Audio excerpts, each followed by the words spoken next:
Pourquoi le prophète Mohammed, que la paix soit sur lui, ne pouvait-il pas être l'auteur du Coran? Le Coran est un livre de plus de 600 pages. Il couvre un large éventail de sujets. Il s'est révélé graduellement sur une période de 23 ans. Donc si un homme écrit le Coran, nous aurions déjà un certain nombre de problèmes. Si vous allez écrire un livre comme le Coran et prétendre qu'il vient de Dieu, vous ne devriez pas commettre d'erreur. Le livre ne doit pas se contredire et vous devriez le garder, ainsi que son message, cohérent, progressivement sur une période de 23 ans. La grammaire doit être la même et le style doit rester le même. Si le Coran ne vient pas de Dieu, il devrait l'écrire lui-même. Cela signifie qu'au milieu du désert d'Arabie, sans livre et étant lui-même analphabète, il devrait savoir la loi, les droits civils, les droits pénaux, les droits familiaux, les droits du travail, les droits militaires, les droits des préjudices personnels, les droits fonciers, les droits fiscaux, l'histoire, sans livre et avec peu, voire aucune présence chrétienne à la Mecque. Il faudrait qu'il sache les histoires et les événements de la vie des prophètes avant lui, l'histoire des nations passées, les pratiques religieuses des autres religions. Il faudrait qu'il les connaisse assez bien pour pouvoir offrir en quelque sorte des informations et des détails supplémentaires que l'on ne trouve pas dans ces livres.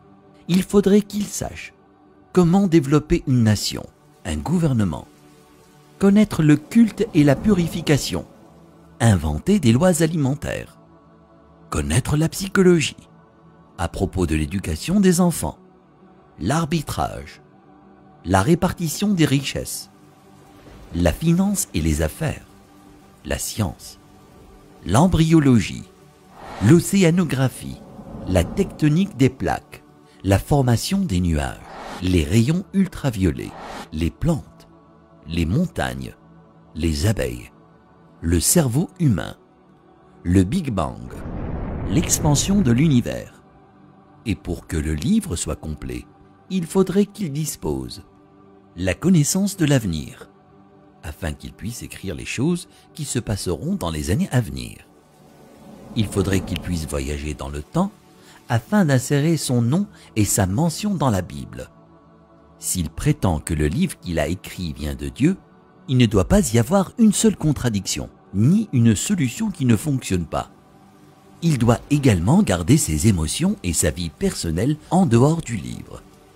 Le livre ne doit pas refléter les moments heureux ni les moments tristes de sa vie.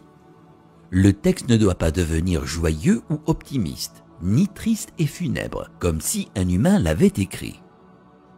Mais quand vous lisez le Coran en entier, vous ne pouvez pas sentir quand sa femme est morte, quand ses filles se sont mariées, quand ses petits-enfants sont nés, quand il a été victorieux et quand il a été vaincu. Pour quiconque qui examine le Coran, il devient parfaitement clair qu'il est impossible qu'un homme dans le désert il y a 1400 ans ait pu écrire un tel livre. Mais qu'en serait-il si c'était un comité de brillants penseurs, une société secrète chargée de corriger, de mettre à jour et de réécrire le Coran au fil des années? Leur travail consisterait à s'assurer que le livre semble exact, qu'il ne contient ni erreur ni contradiction, et qu'il est constamment mis à jour pour être en accord avec la science et le monde en évolution. Si tel était le cas, il y aurait d'autres versions du Coran. En raison des modifications et des améliorations, nous aurions de nouvelles versions éditées et d'anciennes versions comportant des erreurs. Vous seriez en mesure de détecter les différents styles d'écriture et les influences des différents auteurs. Donc, un homme ne l'a pas écrit et un comité ne l'a pas édité. Alors d'où vient-il?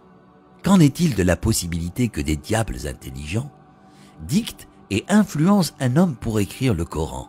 Quel genre de diable appelle à la bonne conduite, l'adoration de Dieu, l'hommage à Jésus, donné aux pauvres et avertis du diable? Quelle que soit la façon dont vous analysez le Coran, vous parviendrez à une conclusion claire. Il n'a pas pu être écrit par un comité, un diable ou le prophète Mohammed, que la paix soit sur lui, puisqu'il est impossible que Mohammed, que la paix soit sur lui, l'ait écrit. Cela signifie qu'il disait la vérité sur le fait que le Coran vient de Dieu. Si cela vient de Dieu, ça signifie qu'il était un véritable prophète et que son message doit être écouté et respecté.